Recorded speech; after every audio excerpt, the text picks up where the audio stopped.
আসলে দেখেন এই যে বড়শি, এই বড়শিটা এই যে আমার এক ভাই দেখেন এই বড়শি নিয়ে যাবে মাছ ধরার জন্যে।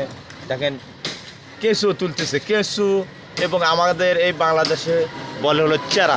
দেখি ভাই সাহেব একটু কথা বলবো, ভাই যে এদিক এদিক একটু কথা বলবো। হ্যাঁ, আমরা মাছ ভাই- ধরে রাখছি। ভাই এলে কি তুললেন আপনি? এটা কেঁচু কেঁচু মানে চেরা। চেরা। এই চেরা এই বড়শি গাঁথা কি করবেন? মাছ মারবো। ওই পানির মধ্যে দিলে মাছটা ধরে। হ্যাঁ, হ্যাঁ, আসলে দেখেন এইভাবে বসি দেখেন একটা একটা আমটোবলা নিয়ে চলে যাচ্ছে। আসলে এই ধরনের একটা নেশা জাতীয় জিনিস, অথচ দেখা যাচ্ছে যে মাছ কিনা অনেক ধরেন 50-100 টাকার মাছ কিনলে ভালো মাছ হবে, কিন্তু তারপরও একটা নেশা জিনিস আছে বসি নিয়ে ওই রোদের মধ্যে টাটা রোদের মধ্যে বসে থাকবি ছাতিলা, ওই কখন একটা ঠোকর মারবি, ওরে একটা লিসা। হ্যাঁ, এই ধরনের মানুষ খুব জনপ্রিয় এই মাছ ধরার জন্য বসি নিয়ে যাচ্ছে।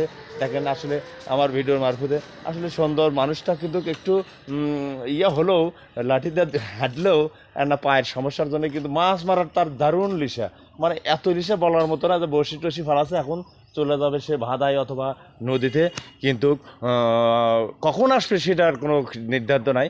তবে আসলে এই ধরনের মানুষকে আসলে খুব জনপ্রিয় ধরা দাঁড়ায় মাছ ধরার জন্য। ধন্যবাদ সবাইকে।